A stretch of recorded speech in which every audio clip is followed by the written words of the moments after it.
Good evening, people. To my Reds, always much love, much love, much love to all my Reds out there. This is somewhat of an episode that is definitely necessary, an episode that definitely needs to be made, primarily because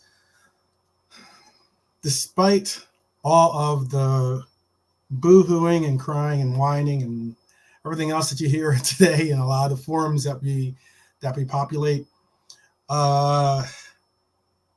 there is a need for midfield. There is a need for some more transfers to come in to this club. There's definitely a need for us to have some more big, acquisitions to come for this club that we could definitely see enhancing or improving our abilities.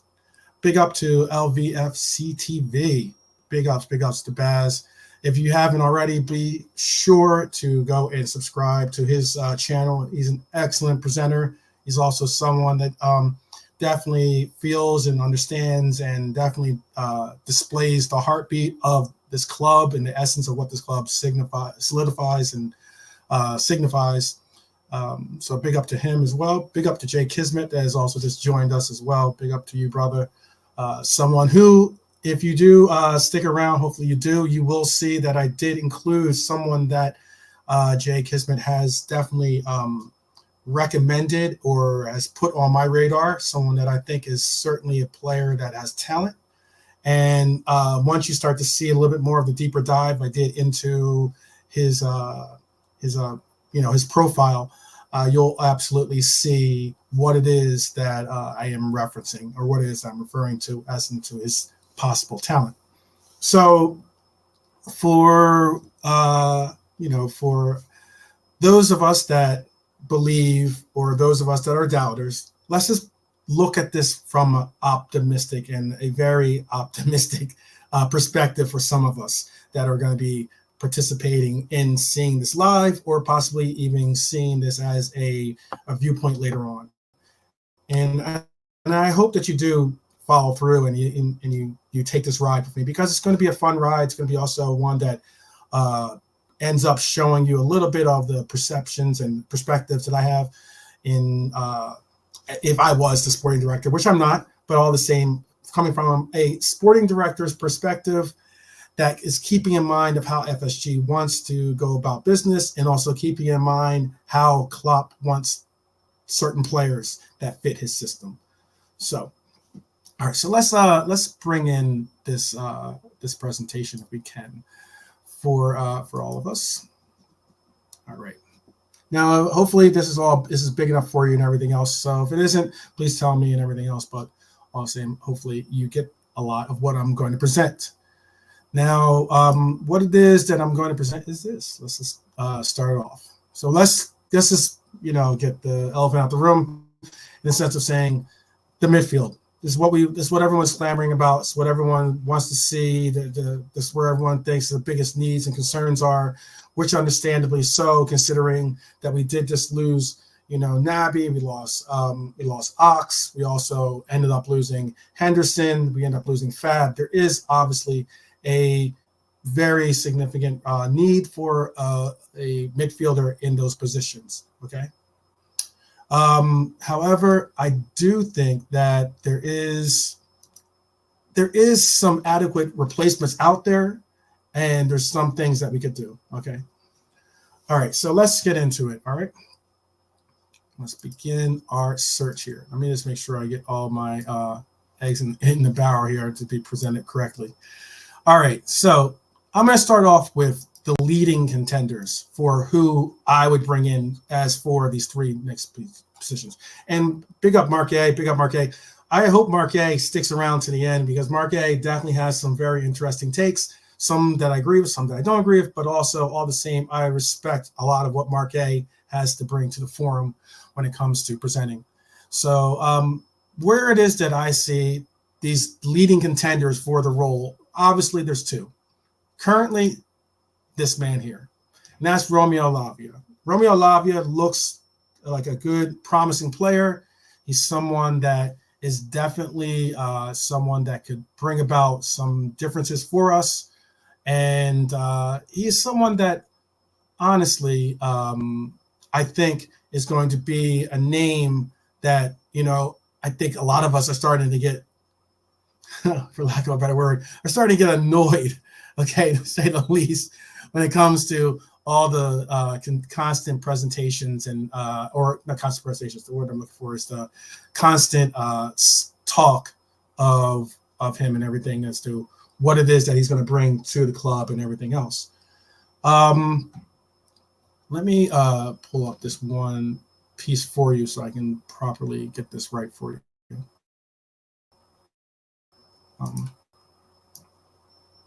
So again, let me close up here. So when it comes to Lavia, Lavia's showcased, and I'm going to pull up this a little bit bigger, maybe so you can see it, so I can get out some of the stats, out of the way, some of the stats here, so you can see exactly the whole premise of it all. All right, so Lavia's definitely, I believe, has definitely showcased his potential. I think he's, his homegrown status is huge. I think he's got Premier League experience. Obviously, they're all positives. I don't agree with a lot of people's assessment of the player currently, because I don't think he's exactly the finished article. And those of us that are saying that bringing Lavia answers all our problems, I think are overlooking that simple fact. Okay, and Mark A, I am going to bring up. I don't believe I have Tyler Adams in this list, but I will address your comment. I'll start it for us. So Lavia, again, is always positive. He isn't the finished article. He's only 19, so he's got a lot of potential for growth. Obviously, his growth potential is tremendous. That's all well and good. I think it'll be great to have him as healthy competition for Bajcetic, for the starting DM, and possibly a future partnership with Bajcetic as in that pivot role with him would be an ideal situation, in my opinion. We started at a £37 million bid. Also, when I reference things, it'll primarily always be in pounds. So $37 million bid, we went up to $41 million bid. Now I think we're up to, with add-ons and everything else, we're up to $45 million. But Southampton are sticking pretty firmly with the $50 million bid so that they can get their 4/5 of that number. And because they realize Liverpool's need and their insurance of policy of £40 million buyback from City next year is still obviously there. So, yeah, this transfer saga with Lavia has become painfully staking when it comes to just either we move on or we get it done. But I was addressing this in another podcast, Pick Up the Quasi Bold TV, in that I think they no longer have the former sporting director at Southampton. They now have a guy named Wilcox, and Wilcox is a different negotiator, and he's also making it a priority as for this deal to be his caveat of getting whatever and all the money he can for Southampton. And if you're looking at these numbers, again, when it comes to Lavia, I like the numbers on tackles. I like the interceptions, the blocks. Obviously his successful take-ons are good. I think that he does have legs. Obviously, since he's a 19-year-old, he's got some legs to run and everything, and do some of the leg work that we're going to need necessary for him roaming the middle. I don't think he's necessarily the best defender. I don't think he's necessarily he's not even remotely a qualified or competent crosser when it comes to trying to be a facilitator and things. Not saying that we're looking for him to be that, but I know that people are all set on this idea and concept of destroyer. We need a Fab replacement as a destroyer. And I don't know if Lavia necessarily answers all of those things immediately. That's all I'm saying. I'm not saying he doesn't have the potential to do it. I'm saying he doesn't answer all of them immediately. So then let's move on to what is obviously our next player, and that is this man. That is Lavia. Now, I've included the statistics on Lavia as well. According to Sky Sports, at least from Melissa Reddy's accounts, Liverpool have made contact with the Brazilian club that he plays for, and they're already investigating heavily on finalizing this deal for Andre. The 22-year-old, Brazilian is someone that I know is an alternative, looked as being an alternative to Romeo Lavia. I personally wouldn't mind it being an additive, in that I hope that it could be something on the sense of we get both of the players per se, okay, as a DM in our DM search. I know Liverpool has valued him a little bit north of 20 million pounds. However, I know a bid for around 35 million pounds would activate his release clause. He's currently making 16,000 pounds a week, which accumulates to about 832,000 pounds a year. So, that's something that is a viable option. Okay. That is something that, obviously it's not going to break the bank for us bringing them in, as opposed to our wage budget. And it's obviously not going to break the bank when it comes to getting the wages done. Okay. What I do like about Andre is that, and I hope I'm saying it right. If not, I'll learn the correct pronunciation of it and definitely give him honor for pronouncing his name right. But Andre's,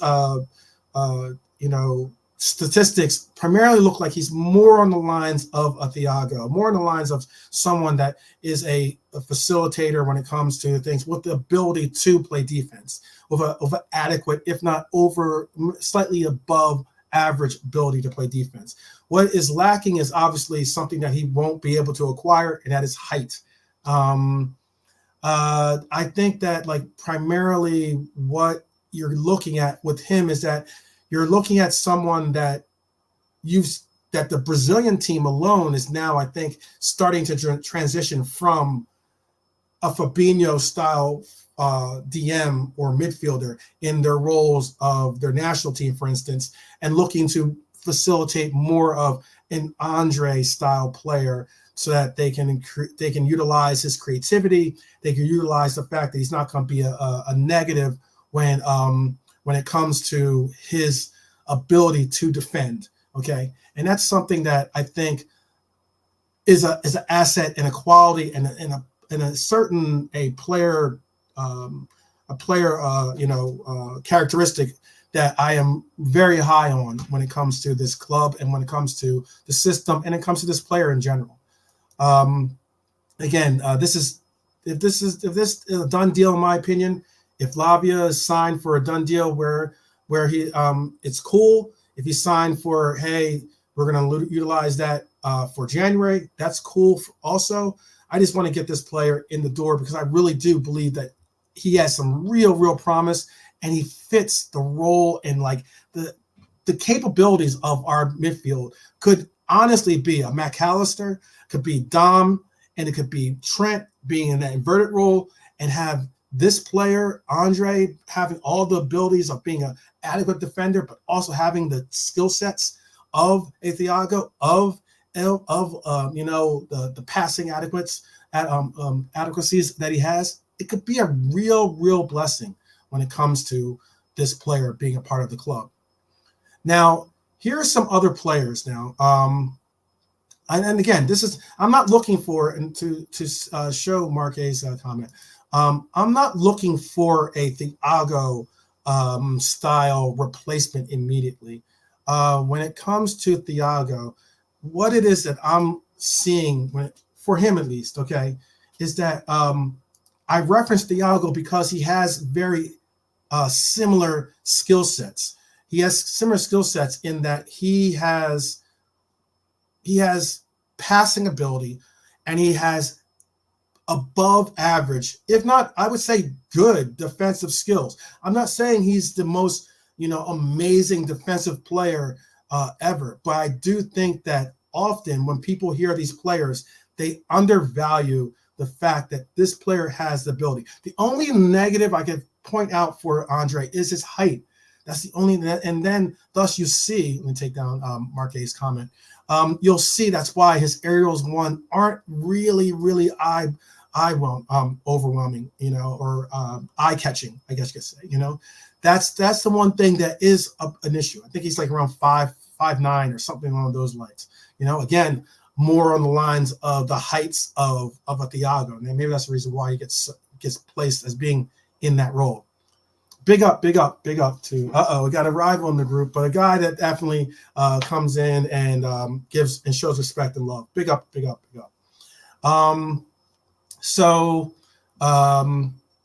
let's get into it though. Let's continue on with this list because I'm looking at outside contenders. And again, this is my take on bringing in 3 players. Not all midfielders. This list isn't going to be all midfielders. It's predominantly going to be focused on midfielders, okay?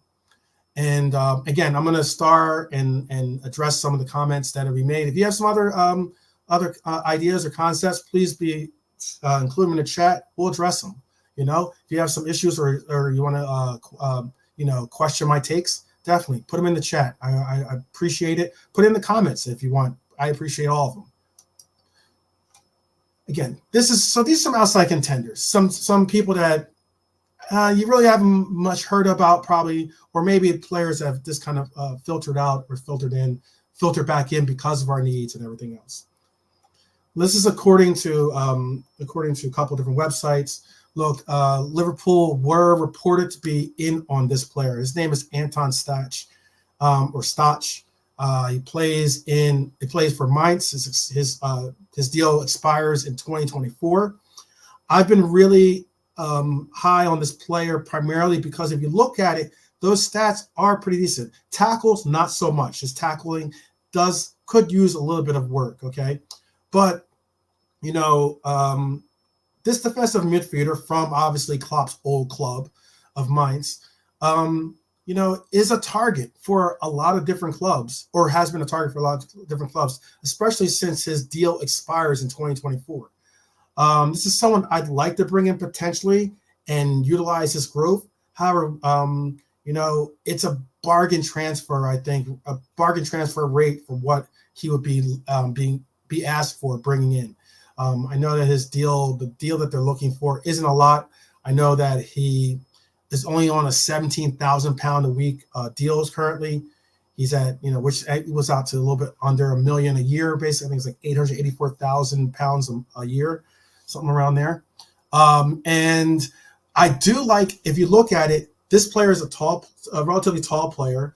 Obviously, he has ability in the air. Those aerial ones, the aerial dominance this player brings is something I loved. Interceptions, another piece in place I love to see as a statistic when it comes to players. DM wise, that would be a nice additive.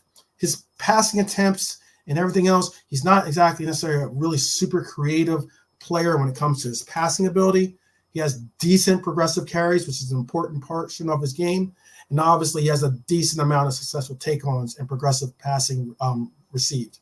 Okay, but again, he's not really looked at Mainz as being that style of player. This next name is a midfielder. Now, he's a midfielder, not necessarily a DM midfielder. Okay, I'm putting him in there because he's someone that I've been high on for a long time. Someone that I'm hoping that this club doesn't give up hope on, and someone that I would like to see get put in. Okay, and that player is Luka. Now, Luka is a quality player in my eyes. He plays for Red Bull Salzburg. Sukic has already been dubbed as the next Luka Modric. That's a huge claim to put on a player. You know, he's had some really impressive performances, and because of that, that's why he's gotten that high praise of being claimed to be the next Croatian player, the next Croatian sensation, and like a Luka Modric, who is a amazingly legendary player in his own right. This is according to Football Transfers. I know that there was us looking at this player. He is 20 years old. He's he's on the preliminary list of targets for this club, or originally that we were. Again, when it comes to targets, it's very difficult to say who's a real target, who's not a real target. But I think he's a really quality player, someone I would love to be able to see getting across the line. Reportedly, he has a release clause for Salzburg worth £17.6 million. He makes about £4,300 a week, and he's making about $3.8 million a year. A deal I would love to see get done. You see his numbers. His numbers are decent. I'm not looking for him to be a DM. I'm looking for him to be another option as a midfielder. Okay, and just be a midfield option. I don't know necessarily. Not saying he can play DM. I am saying though he could be another midfield option that we place into the role. If we do eventually get this done, I see it as being, hey, if we do get $10 million, let's say hypothetically for Nat Phillips, I'd like to see this player to turn around, drop another 5 M's or 7.6 M's on top of that, or make a bargain for make a $15 million offer for him, and I'd love to see us get a player like, as in, we only know what this team would have been like if we had gotten and went in on a player like a Luka Modric in the past. Hey, if this is possibly the next coming of the Luka Modric, I'm all on board. I would love to see this player. Keep this player in mind. We'll see.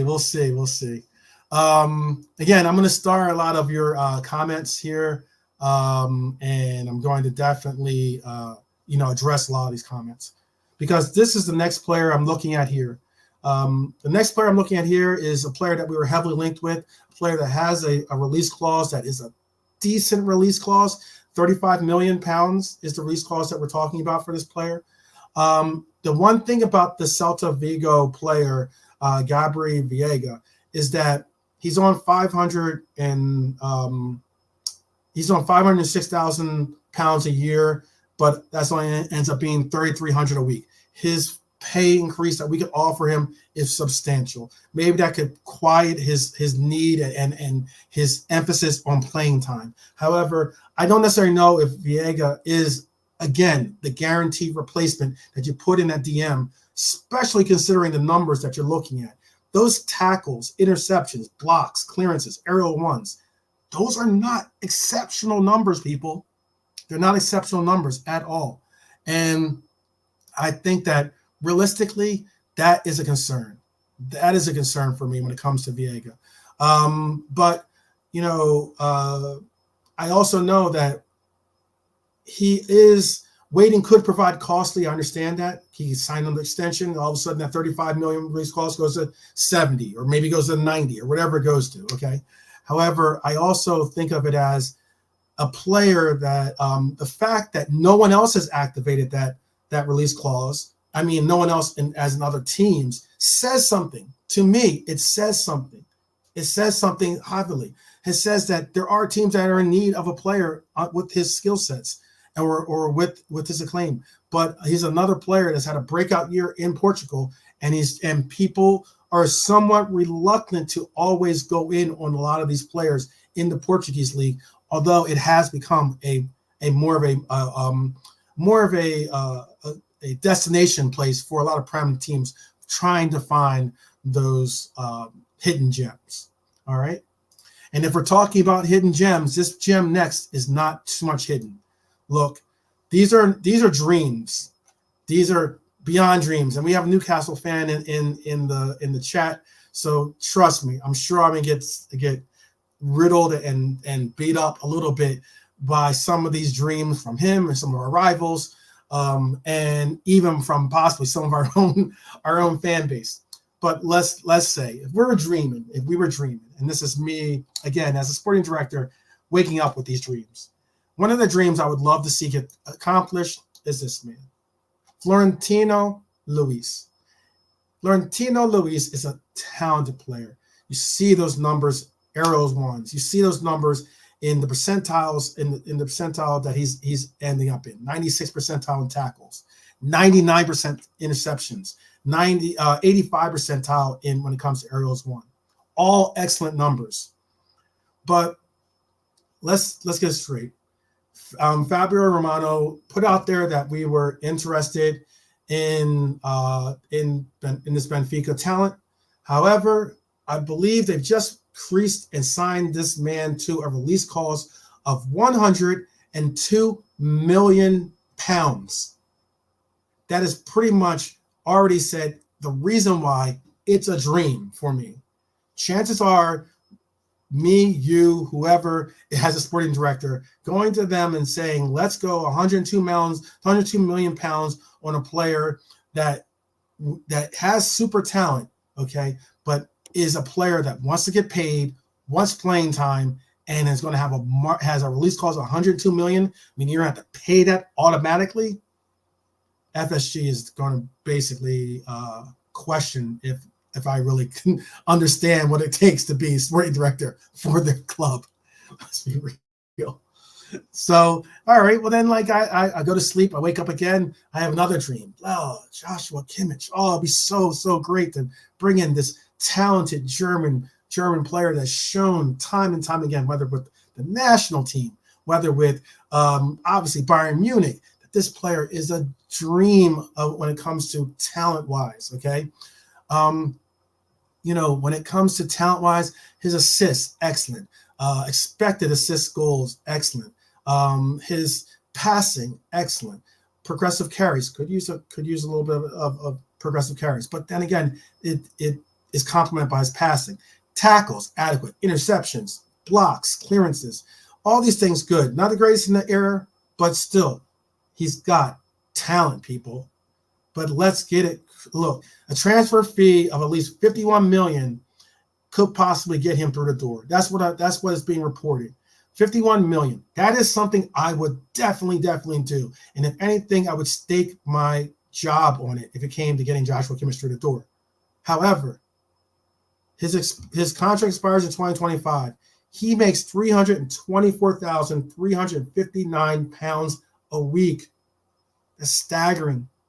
It's staggering. For me to say that I'm going to bring in Kimmich and make him, if not the most, expensive player wage-wise on our club, if not the second highest wage, it's going to be a hard bill to pass on to FSG.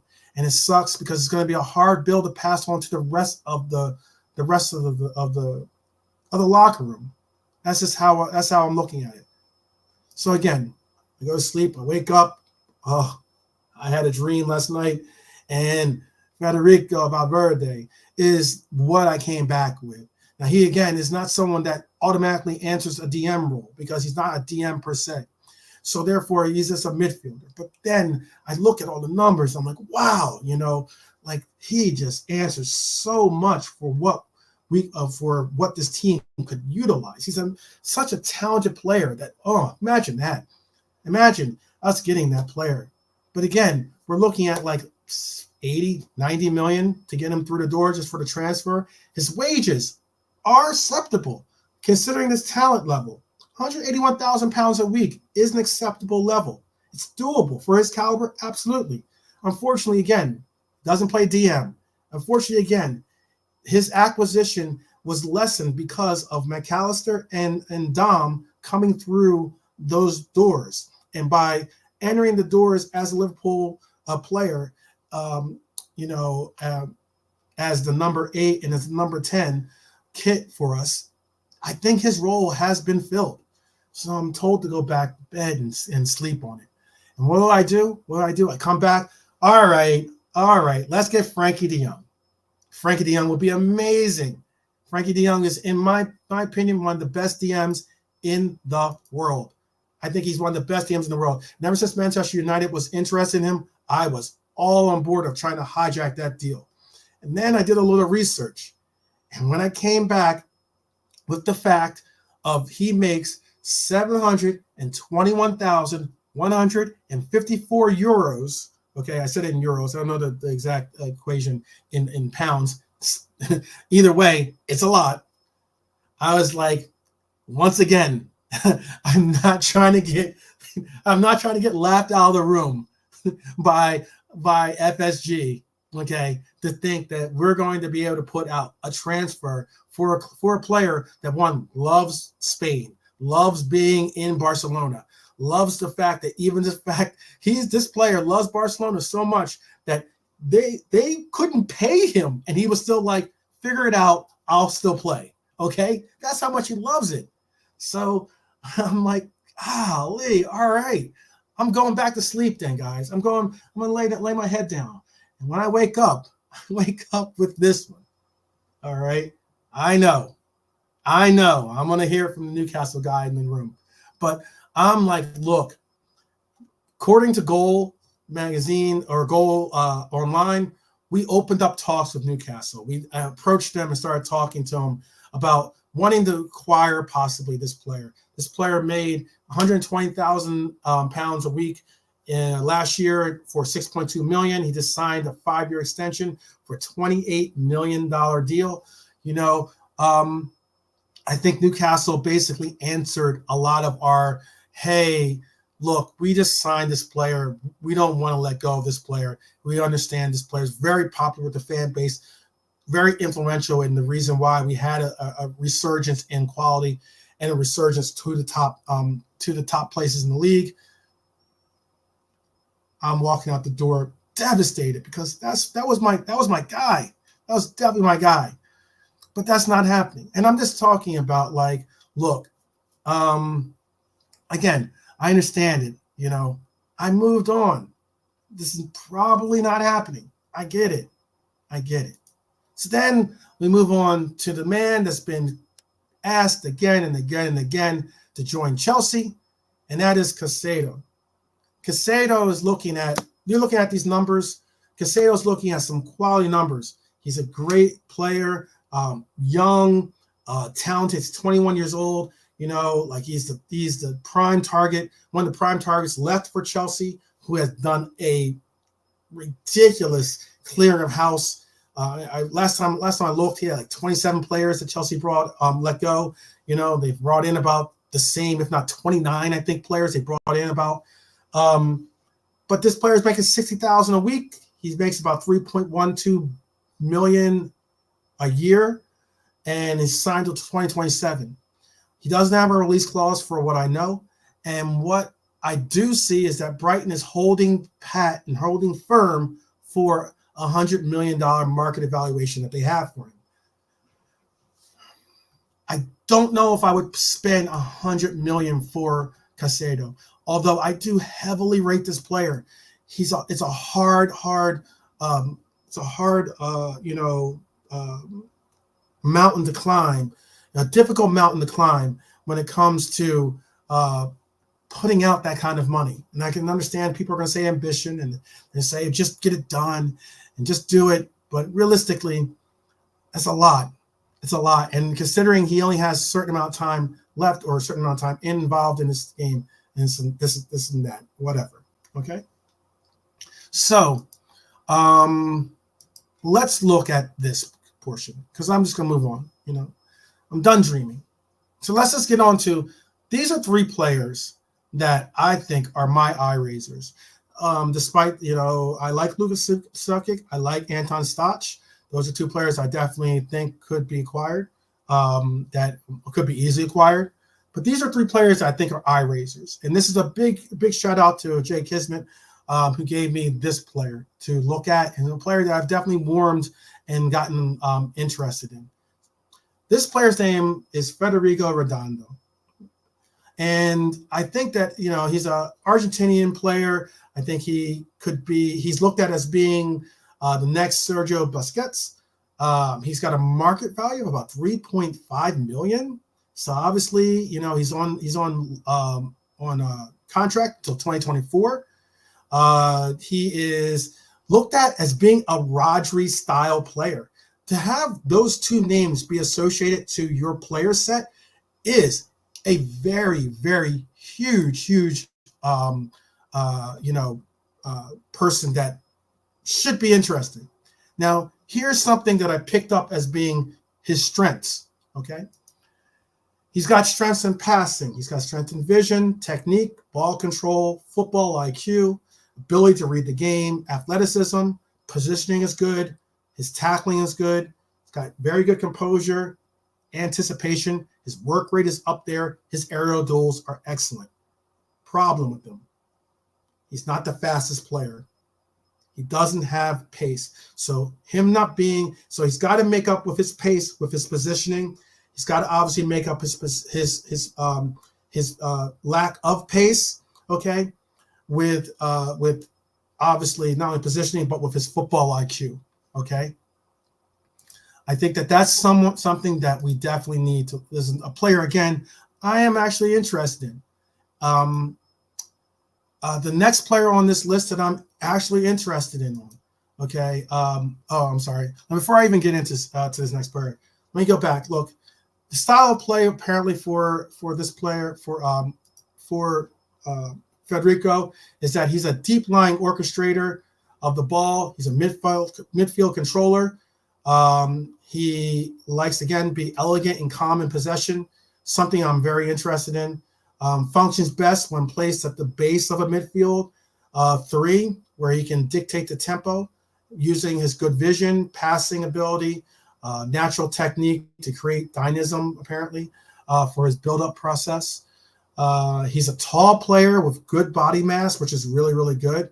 Okay. He's able to, I think he's got good physical strength. He's able to conquer be comfortable in a lot of different ways. He's got great composure, superb ball control and footwork. He's got some spatial awareness. That's where I spoke of on his positioning. Keeps his head up, scans the pitch very well. He's constantly asking for the ball, so obviously he has confidence in his ability to be able to keep possession. That's why I say he's a possession-based player. Good reading of the game, position, consistently aggressive, hard tackler, very high work rate, extremely difficult to knock off the ball because of his physical prowess. So physically strong player. Let's see, mature despite his youthful age, operates quite comfortably with his left foot. So he's able to work with both feet and can work in a 4-3-3. That is preferably his suited base. Okay. I think that is preferably his suited base. So again, it's a player that I'm very interested in. This next player is a player that I'm interested in, and his name is Samuel Costa. Now, Samuel Costa is a player I'm interested in because despite him playing in he's a lower level division player. I'm not saying he's a player that's going to accurately and effectively answer every one of our needs. However, I'm saying he does have potential, like to do some things when it comes to showing promise. And why I say that is when you look at these numbers. When you look at these numbers, look, he has some really adequate numbers when it comes to his passing, his forward passing, his receive passing, his threat ability, his average ability to pass and do such things. His defensive numbers. If you look at all these numbers, we're looking at it where I do, and I will, Jake Kisman, I will show his passing completion rate. I thought I might have had that on. I didn't bring up his FB ref statistics, but his passing completion when it came to Redondo is excellent. When it comes to this player, though, Costa, I really like a lot of his playing ability.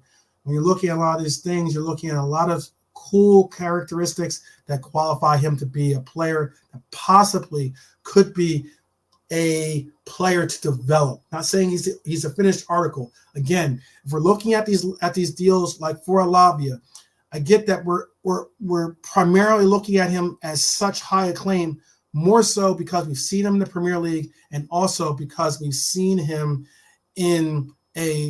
as a player that can fit that homegrown status, can fit those things where we can add on to acquire more international quality players. However, this player is a decent player. He's a player that's helped Almeria, who he plays for, get to the level that he is, get to that next tier. He's helped bring them to the next tier. Okay. Originally from Sporting Braga in Portugal in 2020, he went to Almeria and on a deal worth 4.5 million. He's on a little bit under 3,000 a week, salary. I think he makes 150K a year or something like that. Plays for the Portuguese national side for the U20s. Okay, or at least did. Now he's 21. I think he's a really talented player. I mean, he's got over 2,000 minutes in the Spanish second tier, albeit, but he has impressive numbers offensively and defensively. And what I mean by that is his defensive numbers. are numbers where he's 7.28, out of 10 actually when it comes to defensive duels. He has a success rate of 58.6% when it comes to that. He has 8.6% out of 10 when it comes to possession adjusted interceptions. He's offensively talented, as he makes really good passing per 90, and is also good at forward passing, progressive passes, and those passes being placed into the final third. That's huge. And I think that he'd be a nice player to pick up before he gets into a tier that, obviously they're going to be playing in the top tier in Spain next year. But once he does get a little bit more acclaim and a little bit more attention, that price is not going to be so acquirable. And that's the reason why I'm interested in really trying to finalize this out. Now, this next player here, his name is Felix Carrera. I'm looking at Felix because of a couple of different things. Now, Felix doesn't answer our midfield problems, but he is an excellent player that, if we are going to utilize and start to orchestrate Trent going into the midfield, and we might have to end up predominantly looking at Gomez being our right back option. It would be nice to have another option if we're not going to fully invest, depending on what happens to the right backs that we have out on loan. This player could be another player that we bring in and could be looking at. And again, he's a quality wing back. He plays the right side. If you look at his numbers, he's got some quality numbers. It could allow for Trent to play more excessively in the midfield if that answers a lot of these people's questions. I'm not necessarily looking for Trent to be in the midfield, but it'd be nice to see him be able to utilize his player. If you look at his dribbles, you look at his ability to take on passing, all adequate. I think his, he could improve on his aerial duels, but that's something that can be improved on because he's not exactly a short player. But looking at his passing interceptions and his sliding tackle are good and adequate abilities that this player brings on. I'm going to go on to this next player last, simply because I want to basically get on to a lot of the questions that you guys have been, or comments that you guys have been placing on, and I want to keep this to a modestly placed episode, because ideally tomorrow's episode is something please do tune in for, because it is something that I am all in on. Okay, but this is a player, again, this is the last player of the group that I'm going to mention. This player is a player that could be a center back position. This player is a nice player, I think, that is showing some promise. His name is Malik Dial. Dial is a player that plays for Schalke in the German league. We now have a sporting director, and a sporting director that is big up to Gina, who is a gracious Spurs fan. Is someone that I rate immensely, and someone when I do end up joining the Spurs circle, is someone that is very hospitable and is extremely knowledgeable with the Korean market when it comes to especially players for that play for the national team and such, but is certainly someone who I definitely rate and appreciate her friendship. But getting back to this, Malik Dial is someone who I look at as being a center back option. He is someone that I would like to see us possibly bring in as a center back option, considering that, a lot of the center back options, there aren't very many. And I know that a lot of people have concerns with Matip and or possibly, Gomez or Phillips filling those roles. So I'm looking at him, and I'm looking at the this option. He's a good player, guys. This guy's a good player. 20-year-old, plays for the German under-21s, but he also could qualify for Finland. He is weekly, comes in at about 19,000, a little bit under 20,000 euros. He's got a 4-year deal for $4 million. So obviously he's going to be someone that's acquirable, someone that is not going to break the bank in any means. He moved to Schalke in 2015. Even though they saw relegation with Schalke, you know what? His profile is one that presents a very balanced defensive player who can play defense, but is adequate at the build-up play, having possession. He might not be a Levi Colwill, but for far less money is someone that could be invested in and developed, being he is a possession-oriented defensive backline player. Okay. So far this season, Diallo's played over 2,000 minutes in the league.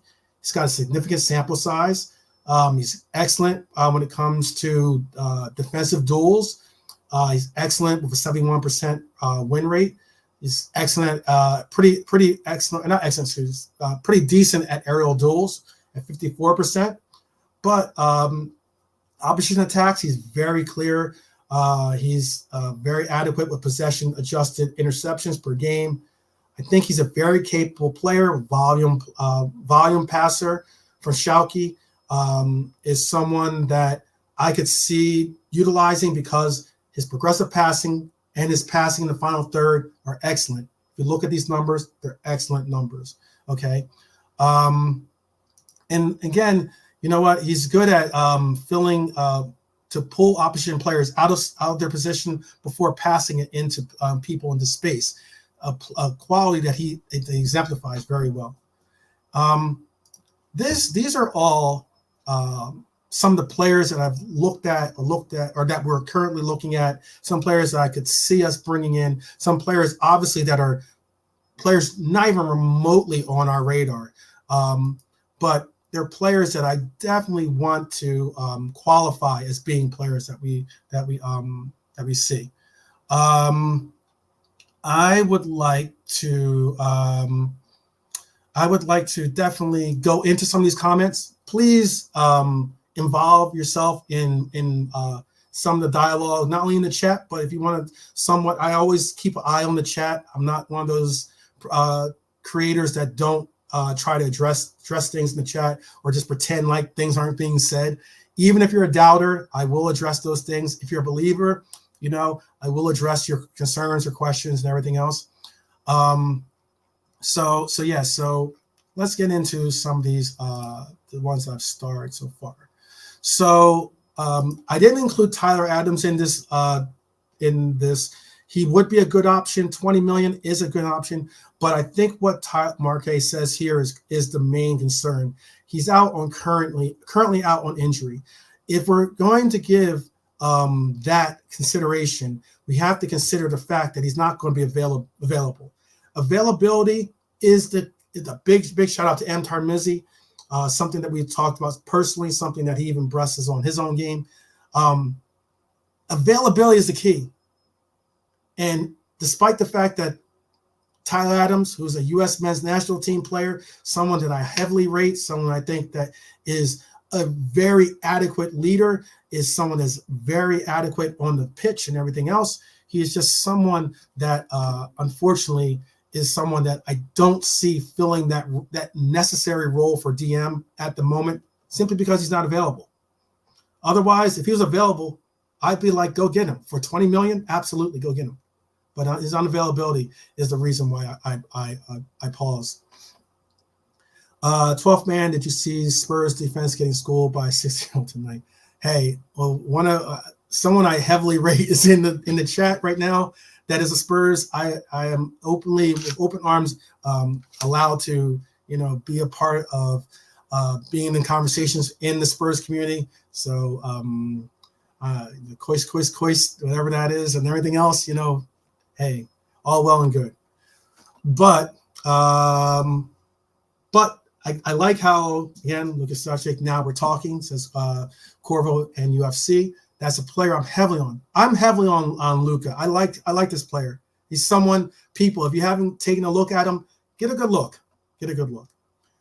Jay Kismet saying McAllister is the Thiago replacement for me. He could be. He absolutely could be. I think he has a lot of the same qualities, a lot of the same abilities, a lot of the same attributes as Thiago, and has played DM just like Thiago has. Okay. Jay Kisman is also saying both would be difficult after Zaha going out. I don't know what that is about. Maybe it's probably to another question. I don't want a Ginny deja vu happening again. Okay. I think he's talking about when it comes to Bruno, possibly. But 3.5 million, wow, we will offer 2.5.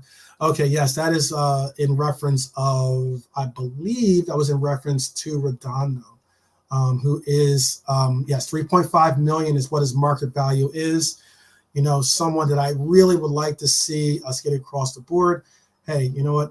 5, 6, 7, 8, 9 million, whatever it is, I'd be willing to see us hopefully get that across the board and someone that we could utilize. But keep in mind, people, we only have 2 players that are available. Now, I'm not positive or sure. Maybe this player would be different considering he is under 21 or fits that 21 and under role. But again, I would like to get that done. Let's see. Cal, big up to Mr. Nickel. Yes, Redondo, what a player. He's great. I agree. I think he's showing a lot of promise. Big up to the positive aspect. He's definitely someone I rate as someone being a believer and is a positive influence and voice in the community. Big up, big up. Let's see.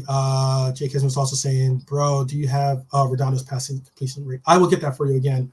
I'm going to bring that up for you in a second. I'll keep that starred for us. I would give Doak to be Salah's replacement if he keeps up the way he's going. Jake Kismet agreed. Doak has shown such promise. Again, this is something also I wanted to point out. A lot of people are talking about, you know, bringing up Doak, for instance, or bringing up possibly even Clark, or bringing up the talents that we're seeing with some of these youth players that are finally and starting to have the opportunity, you know, with the unexpected exits that we've had. We're getting some real quality player from these academy players. I'm not saying I want to hang my hat on our academy players or the youth that we have. I'm not saying that. However, I am saying that Bichetic did do a really good service for us in that role last year. I'm not saying that I want to heavily see him be the only option at the place, but I believe with the promise of Doak, with the promise of a lot of our youth players, which is another episode that I need to get out there. I need to get on these episodes because I have some really cool and empowering information for you guys to really enlighten your conversations. I can get a lot of times we often talk about, you know, we have a lot of the woe is me people, a lot of the doubters, a lot of the chicken littles, a lot of the whiners and the criers and the people that are scared and obviously don't have a dog apparently. So if you're scared, get a dog, as I always say. But realistically, I think a lot of our youth players are quality players that will provide a little bit of a service for us in a lot of positions that we weren't necessarily expecting. So let's get on to this one. So I haven't looked at this player, but Mark A says that this player who has a heck of a name to pronounce, Magagasta, at AS Monaco, caught the eye when he played against, oh, okay, I know you're talking about. Yes, he did play well in that game against Arsenal. He is someone that is a relatively acquirable asset. I'd have to look up his number to tell you what exactly his market value is. Corvo, I'm the biggest advocate of Dyer out. Okay, she's talking about. So Gina represents Spurs to the most. She's probably saying cois or whatever they say to right now. And yes, that's just another big up for the beautiful Gina Hugh in the chat. Let's see. Let's see. I think what we're going to say is some interesting play. Okay, so now let's see. Martial, that lad had Son and Kane on strings in the Champions League last season. I agree. This player is not a player that has been on really much of a lot of people's radars, or at least a lot of people that I've heard. A lot of the content creators, a lot of the people in the in the stratosphere that I conduct myself in. He would be someone that I would like to see. He was playing. He was at AC Milan previously. Yes, he was. Or are you talking about Thiago, or are you talking about? Let's see. Let me see who you're talking about, because Sporting Portugal. I don't know who. I think you're talking about. I think you might be talking about. I think you might be talking about the Schalke player, but I don't believe he was at AC Milan. I'd have to look at. Mark A, tell me who you're talking about who was at AC Milan, if you give me a chance. Again, big up to Gina. Warm thanks for saying that I'm gracious of you. Appreciate it. You're definitely someone that I rate and someone that I appreciate having befriended in that does play, that does rep for another club. She's also someone who did say we'll eventually possibly check out a Liverpool game with me when I do go overseas. Definitely. Let's see what else. Let's see if we have any other any comments. I would like to know what your feelings, though, on some of those players that I did place in the list. I think some of those players are players that are approachable. I'm taking it from a sporting director perspective. And what I mean by that is that I look at it as a player that not only, and these are all possibilities, these are players that not only fit the transfer build, okay, in the sense of the transfer number, that big number that everyone focuses on, the net spend number that everyone focuses on. That net spend is something that you have to keep in mind, is something you have to weigh in the salary as well as the wages. So when I went through my dream scenario of all those dream players, other than maybe Valverde and maybe even Caicedo, all had enormous wages that aren't going to fit our wage budget structure. They're just not. And unfortunately, I would love for them to fit it, but it's not where we're at. So then it got back into us going back into more of the current targets, and I got into more so the players that I would love to see be brought in that don't necessarily bring a, fill in the blank. This is a world-class player. This is the player we're going to rely on, that we're going to utilize as a person. Look, I believe this upcoming year, we're going to look at having a DM by committee. I believe it's going to be somewhat of a position that we're going to necessarily have to look at and address, but it's something that I do believe we have an answer for. Again, I don't want to play too much spoilers about what is yet to be announced, or not necessarily announced, but I think hopefully focused on. But my episode tomorrow, please, all of you in the chat, pass it on to those doubters, pass it on to those believers. Please do journey back to this site again and understand that I will be addressing who I believe is our answer, because I believe our answer is amongst us already. But again, I would like to know, who are some of the people on that list? If you had to sign someone, who is someone that you sign on that list? I would love to see who it is. Yes, he's at, okay, so what's Thiago? That's who I thought it was. Yeah. Thiago is at AC Milan.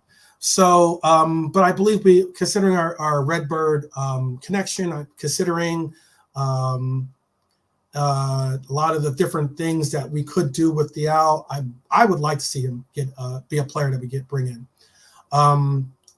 Again, that'd be really, really cool. I don't know if we were in here. Let's see some of these comments. I'll bring up some comments here. All right, so we're looking at, hold on a second. I'm going to bring up also the question for, I'll bring up Redondo. So you're looking, I believe you're looking for Redondo's passing. So I have a passing completion rate of 85.6%. Excellent. He's in the 77th percentile at Argentina for his Argentina clubs, his Argentina Juniors club. He had a passing attempt at 73%. This is Redondo, okay? Now, Redondo signs for Brighton, and I'll see by him. Big up K-Mac. always the definitely bring a little more pessimistic approach to it.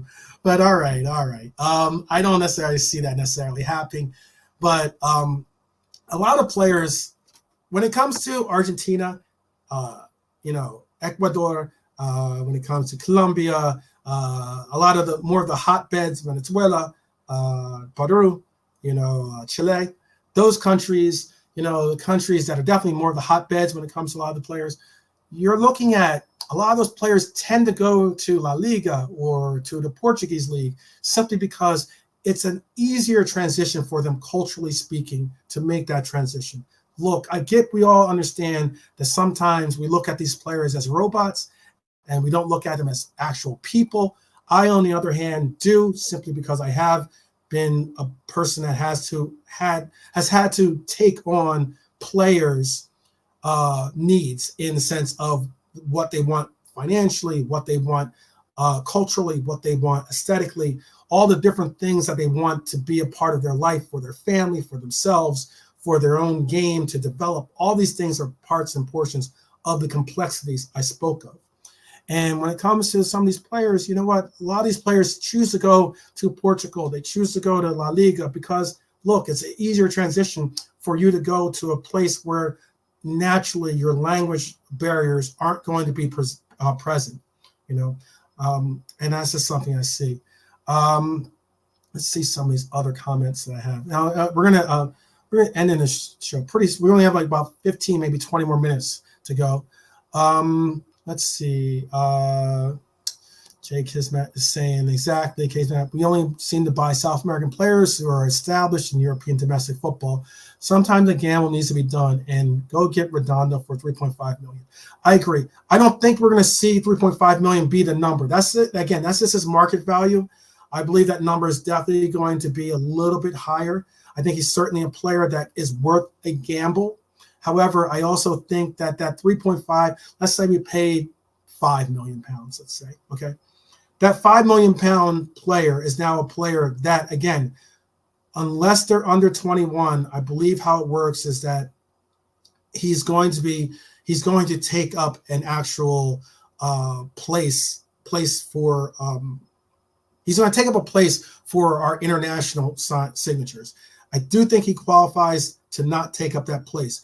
It then gets to the point where we then have to work on getting him a work permit to play in the Premier League.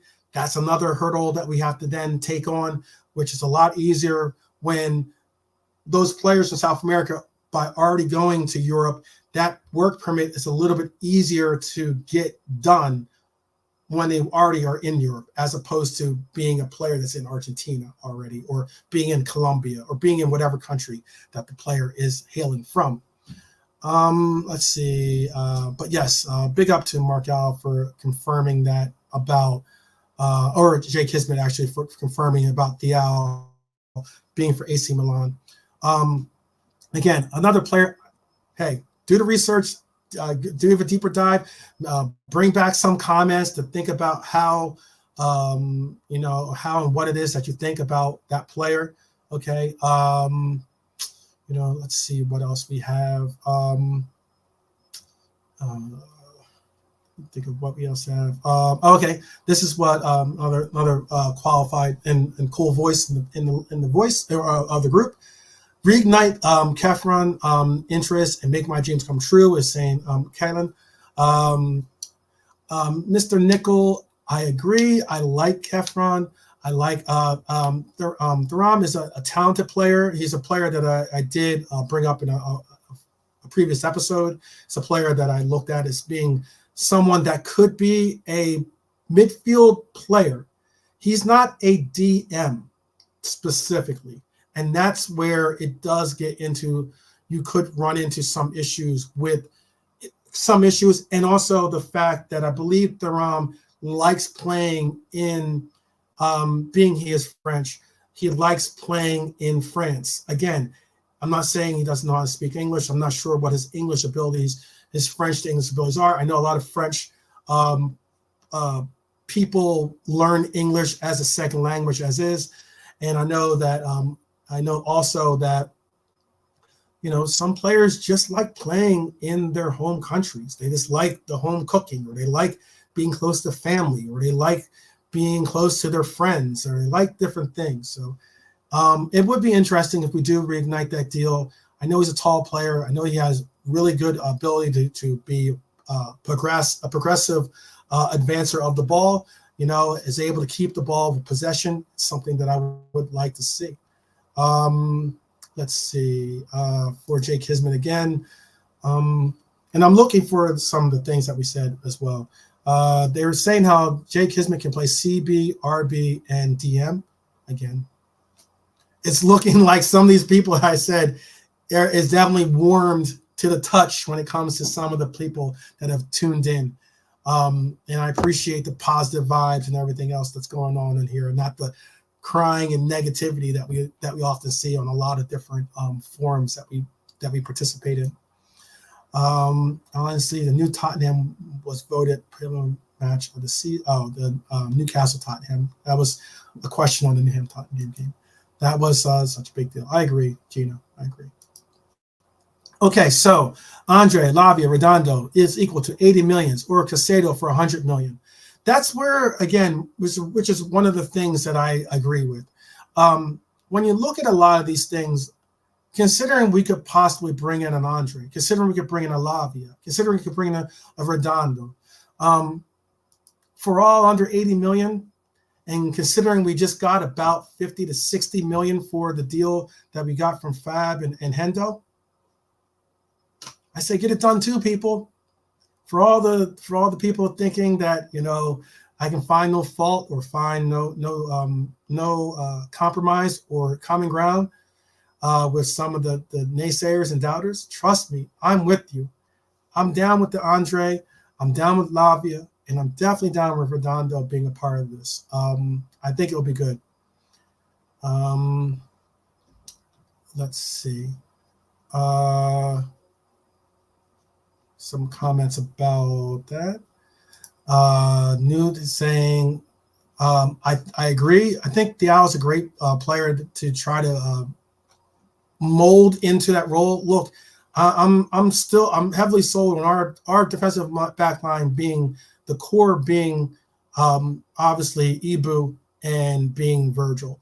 I look at them as being cornerstones for our defensive back line. I understand that VVD is getting to a level where getting to a level of age that you definitely want to start to find a replacement eventually or someone that could platoon or lessen the need for Virgil to always play the amount of minutes he plays, because this team tends to see us have three players primarily play the majority of minutes, and obviously Virgil van Dijk is one of them, and Mo Salah is another one of those players that ends up being a player that you end up seeing get a good majority of those minutes being placed upon their heads. And I'd like to see us get a right winger. Hey, I'd like to see us bring in a forward or a right wing. Some other these positions that I would like to see and continue to get developed. I believe Doak is possibly that player for the front line. I believe that, again, I would love to see Diallo be that player for the back line. You want a good look at Gustav Lagerbrickel. I don't know that player particularly. That is a heck of a name. I don't know if that was someone that, I guess I would assume that's possibly someone that Newcastle was possibly looking at, I would assume. But okay, I see Gustav is a right-footed player. I'm looking for more. If I'm looking for a center back, Corvo, I'm looking for a left-footed center back, ideally for us. I think that would be very, very cool. That's the deal I would like to see get happen. Jay Kisman is answering Nichols' question. The Ram deal was too expensive. Is the latest I've heard about him. I think also I've heard that the fact that he does just want to stay in France. He has the interest to stay in France. The question from Gina is also asking, where will Laporte land? That's a very good question, especially if they're going to be bringing in The Gavardal acquisition that they're looking to bring in and solidify. It's a question of where does Laporte land? Obviously he's not coming. He's not going to be a acquisition that ends up being going to Liverpool. And I think the only reason why I say that is, one, City rarely does business with us, and when they do business with us, it's primarily on the free, on the likes of like a Milner. Mr. Nichols says, I quite like that he could do a job there, though. I'd pay him higher. His English is incredible. There's a vid on him on here of him doing an interview, perfect, fluent English, and it's amazing. I'd have to look and see what you're referencing, Kaylin. Let's see if I can find what Kaylin's referencing.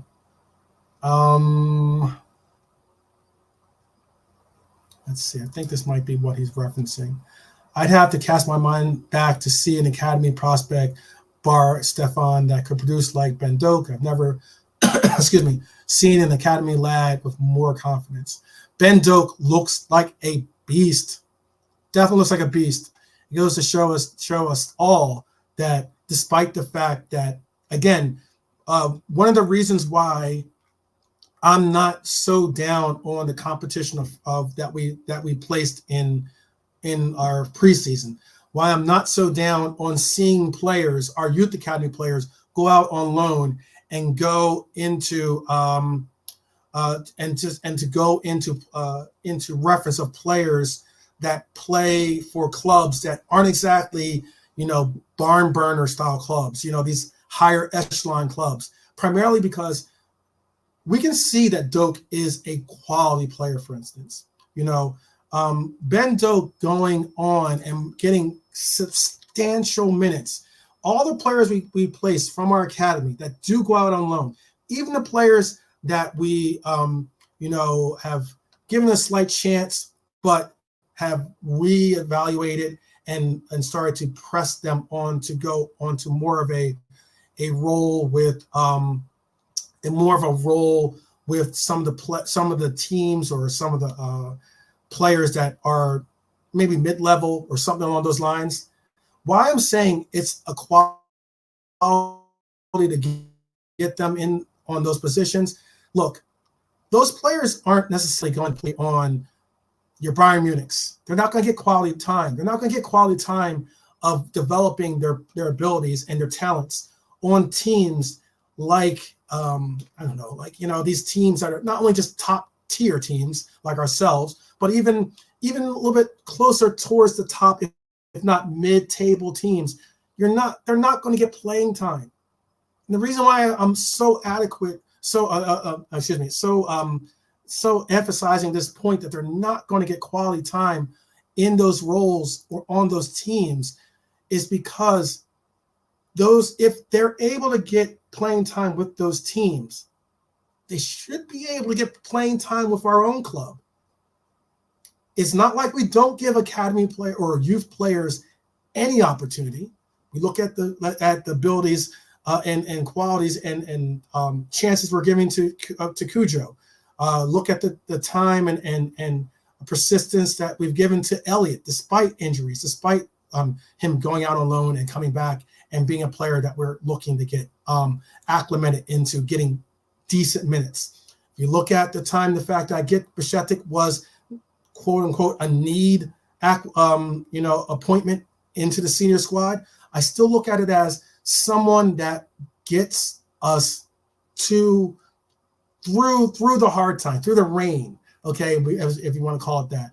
And these players are players that have gone on to clubs like your Celtic or like your, I'm trying to think of the other clubs, some of the other clubs that are, passing in my name right now, but some of the other clubs that you've seen these teams take part in, it's because they're taking on responsible roles, learning leadership qualities that they might or do have, and refining those qualities in clubs and getting them out of relegation or getting them into into a possible chance to go up in level when it comes to new leagues. These are all inadequate things that I want to see our academy players get a chance to do and show. So let's see. Some of these, big up to Anfield Uncle Roz, my brother. Definitely someone that you need to go and subscribe to his channel. If not, give some of his past videos a like, a comment, a peruse of them all. Some of them you'll see me participating on. There'll be others that he's solo or has different panelists. Always an excellent time. Definitely a gracious host and someone that you definitely would like to take a look at. Big up. I did see this. You just texted me because I know you're in our WhatsApp group. I'll definitely take a look at that interview. That's something that I do quite often with a lot of these players. I look up a lot of the stats, but I look beyond the stats. I look at the articles, the interviews, obviously all the things that you can get, everything, every little bit of things I can get without actually calling the player up on the phone and being like, what's good? Let's see.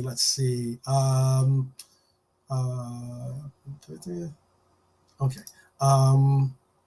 This is Corvo saying Cameron Carter-Victor is a regen of EVD. He was at Spurs. The man is an absolute unit of a defender. Very interesting take. I think Cameron Carter-Victor is a decently qualified player to play the center back role. He is a very overwhelming specimen of a male when it comes to his physique. Yes, I definitely will check that out. I'm definitely gonna look at the interview. I'm not saying this facts. Let's see. Talk me in the house. Big up always as ever. Voice of the people. Voice of the believers as well. With all the preseason games done, who are your front three and who are your midfield? I do have a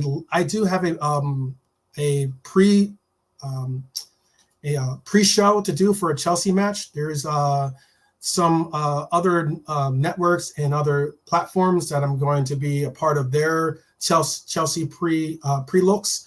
I definitely have a front three that I believe we're going to see. I have a front three that I believe that that personally I would like to see. Obviously, I'm a part of that Nunez Invasor team, the midfield. I do have a midfield for Chelsea that I believe we're going to see. There's a midfield that I would like to see. Again, they're two different things. However, I do have all that is coming up. I will answer that question when we do the preseason show. Chelsea's going to be a mindset. I'm looking forward to that game. I know a lot of people are as well. He plays with both feet, is rated highly. I'll check him out. I like players with those availabilities to do to both, Let's see. A lot of shout out to Uncle Raj. You got your fans in here, brother. Definitely big shout outs to Anfield Uncle Raj for sure. Let's see. That's right. I'm not just a believer. I'm the president of the believers. Apparently, no, I'm just joking. Let's see. Believer live streams, giving me faithfulness. Yes, you gotta. This is what I mean. Big ups. Look, I'm all about constructive criticism. You can take critique of my takes, take critique of my notes, take critique of whatever it is of these players. Please do your research. Please definitely leave some of the feelings behind when it comes to trying to give a really adequate and precise presentation when it comes to what you would like to see or are going to use as debate for Father. But realistically, you're absolutely right, man. I'm looking for believers, doubters to believers all the time. I'm looking to bring a little bit of shine, a little bit of promise, a little bit of hope to those of us that aren't believers, that just like to be surrounded by misery or by negativity or any of those things. Look, I get that there is a place and time for all that, but I'm looking for the positives in a lot of what we're looking at. And there are positives to look at, and I think that they're being unfortunately overshadowed by the negatives. What's up, Lord? You never walk alone. Big up to Philly, Liverpool FC. You know, showing proper love as always. Representing the East Coast, my old stomping grounds. Dope, Bashete, Kwanzaa, Scallion, Scallion, I believe that's how you pronounce it, are the best of the youth players. I agree. They're possibly the four. I would put a fifth in there. I really think that Clark has made a shout for being included in some aspect of this club. I think that he's a quality player. I think he's someone that has promise. And I think he's someone that definitely, obviously, has caught the attention of Klopp in trying to orchestrate him into the club. I like Clark. I don't know about you guys, but I do like Clark. Jacob is saying, "Yep, no drama, just facts. Stream, absolutely, as always. I like it. I like the soldiers. You know, these are generals in the fight. I like it. Pleasure to have featured with Anthony Runs and Liverpool 12th Man on a live. Two goats in the community makes it easy to talk football." That is so true. You are goated yourself.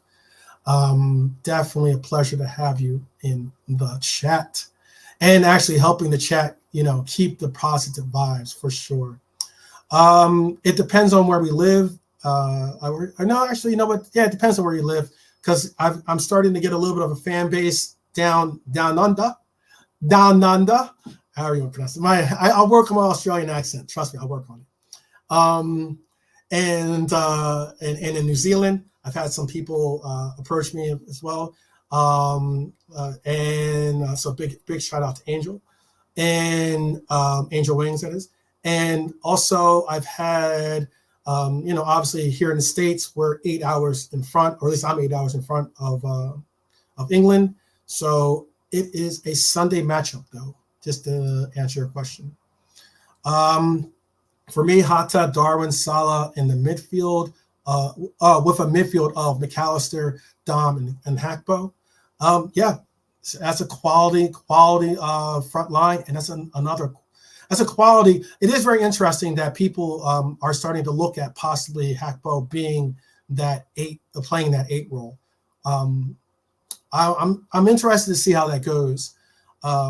Again, I don't know if it will be done on this Sunday, as Jake has been saying, but we'll see. This is also the kickoff time, UK time at least, is at 4:30 p.m. All right, let's see some other quality questions.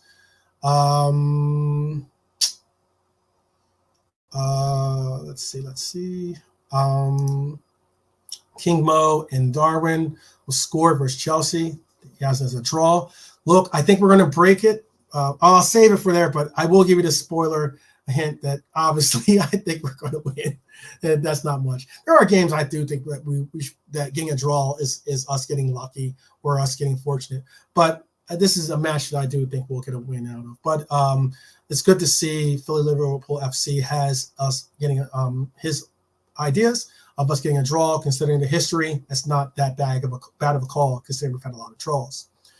Tell me what the point is in 1, this live stream, 2, supporting Liverpool, 3, even talking about us if you don't love and support it. Hey, absolutely, brother. I'm all in on that. Look, so often when it comes to a lot of the dialogue that we deal with, you know what? Again, constructive criticism, all about it. Cool. You don't have to be like drinking the Kool-Aid for you to be a righteous Liverpool supporter in my mind.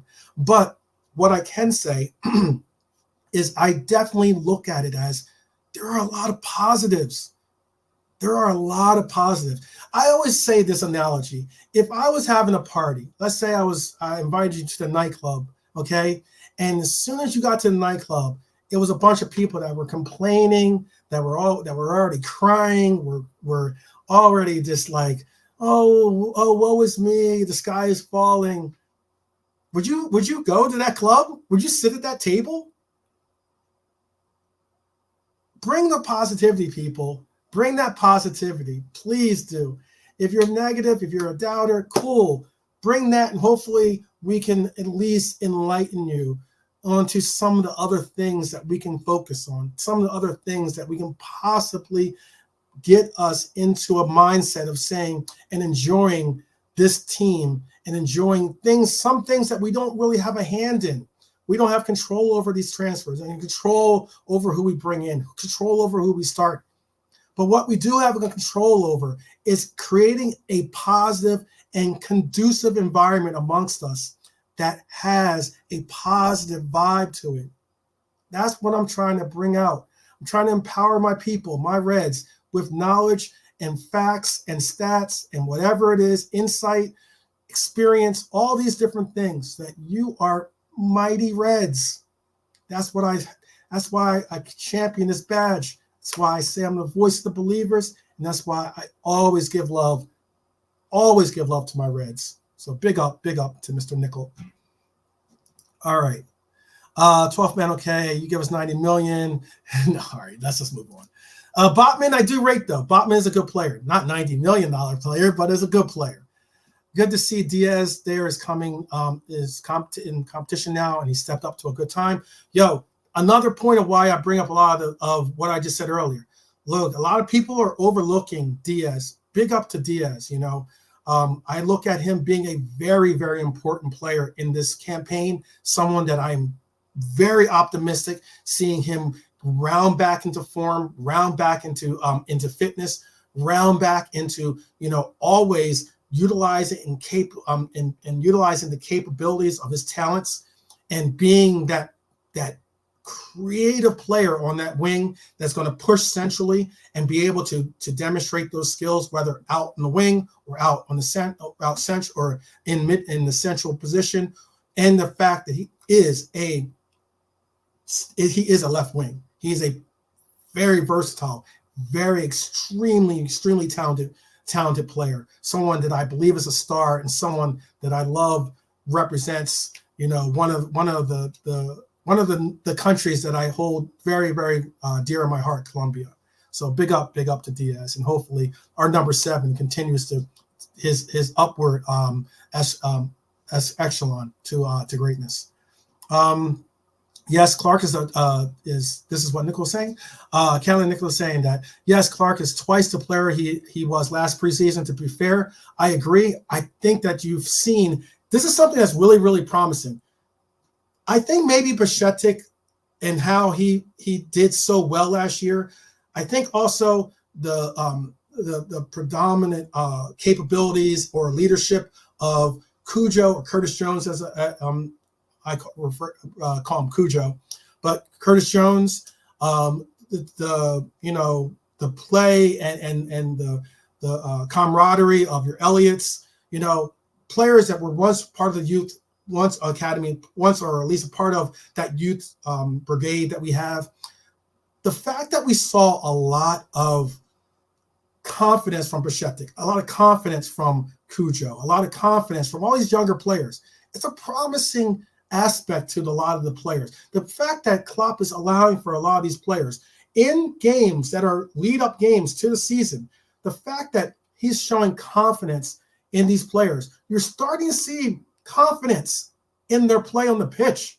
I think you're really starting to see a difference in a lot of these academy players showing the fact that they not only want to be at this level, I think they're starting to believe that they should be at this level. They're understanding the fact that they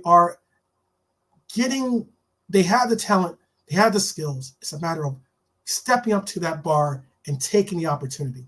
It's something I see that a lot of our youth is stepping up to do, and there's a lot of our youth players, unfortunately, with the focus on the woe is me and the DM position, they're not really being given the proper praise, in my opinion, at least. I was going to add Clapp, but I'm still undecided about him. I'm not. I like Clark. Clark had a really good goal for in that preseason match. He had another opportunity to stick another in the goal as well. Unfortunately, he didn't do it. Let's see. Gina is saying, crush Chelsea. We will do our best, Gina. We will definitely do our best for you.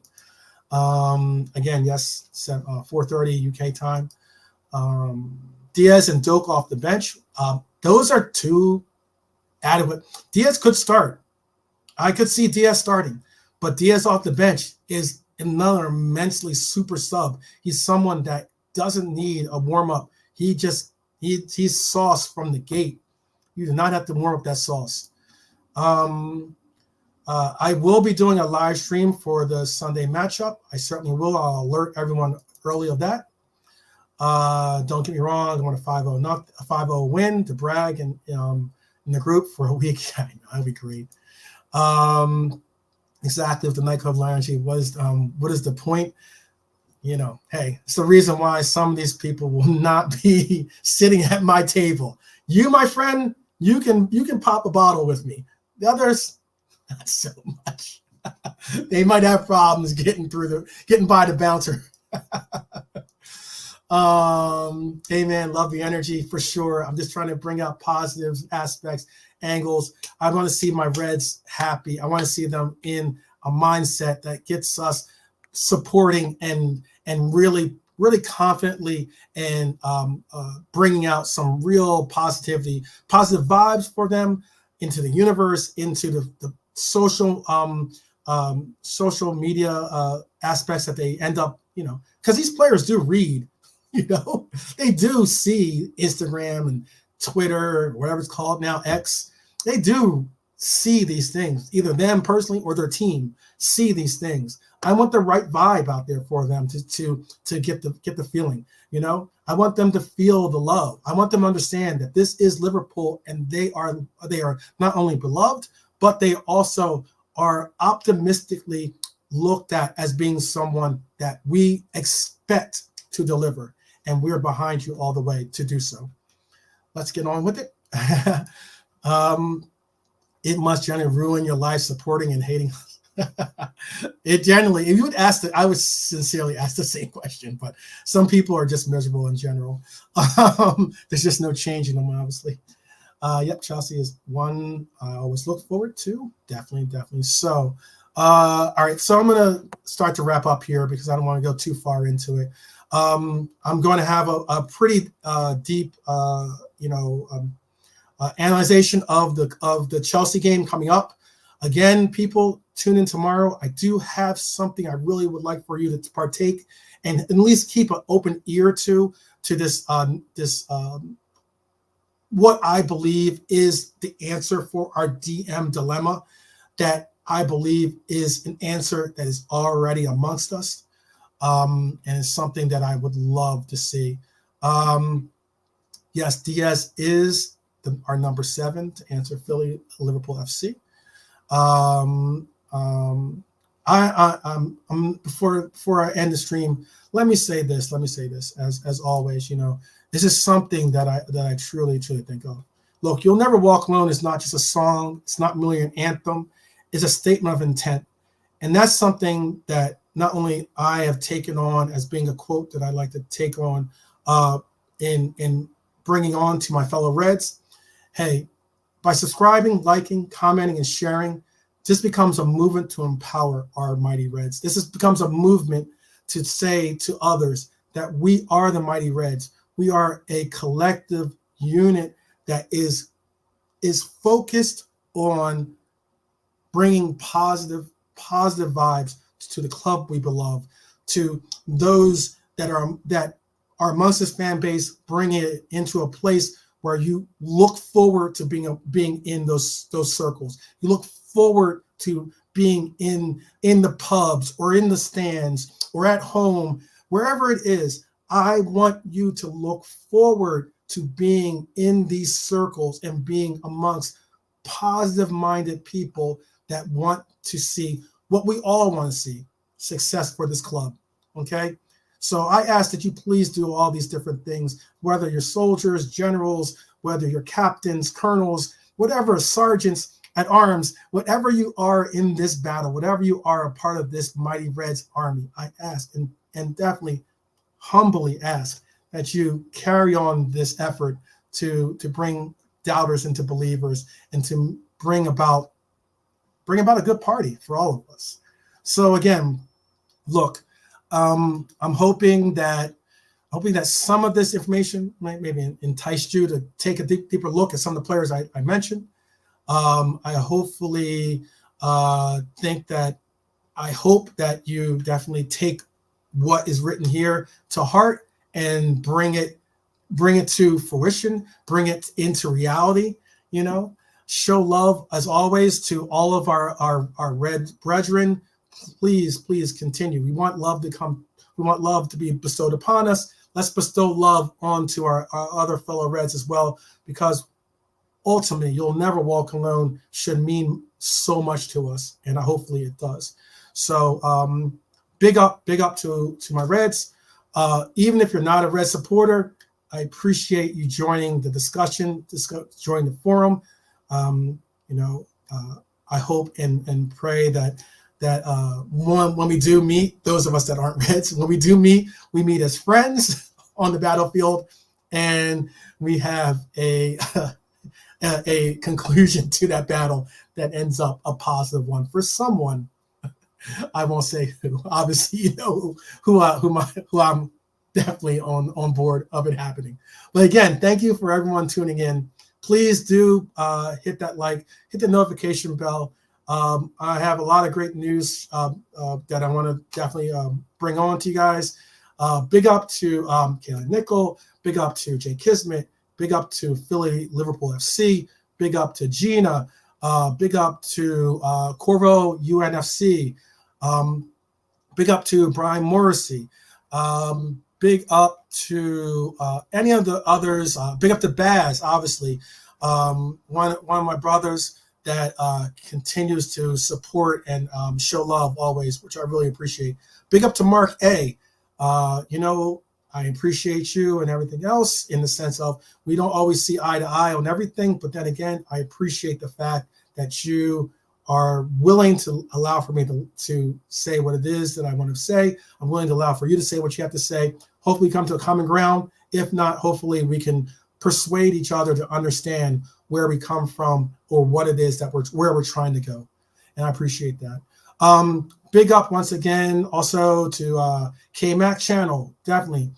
Again, my believers, if you haven't seen or heard, K-Mac channel definitely is someone that I go to battles with at times. He's someone, though, even though I don't agree with a good majority of what he has to say on our club, there are things that we do agree on. And one of those things is hopefully we're all looking for the same thing, and that is success and glory for this club. So big up to K-Mac as well, showing and supporting.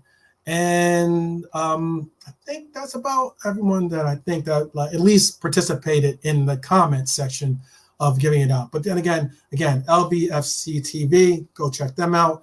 Go check out Uncle Rod's. Go check out the many other content creators that are present. Even if they're not Reds, hey, go check out some of what they're saying in other forums. That's always a great way to get a real grounded sense of what you can look at as being the reflection of your own club. And that's the reason why I enjoy joining, the Spurs forums. I enjoy joining on occasion, even the Red Devil forums. I enjoy, there's really not many city forums other than the 10 or 15 fans. So I enjoy, if that was the case, I would enjoy even going on a city forum every once in a while. But, the Arsenal forums, whichever the case, hey, check them out. There's many talented content creators, but let's start the revolution here. Let's start the mission here. Again, thank you again. Big up to all of you. And if you're checking this out on the replay, big up to all of you that are doing so. Please do comment, like, subscribe, do all the good things of sharing. And as always, you'll never walk alone, brothers. You'll never walk alone. And with that, I bid adieu.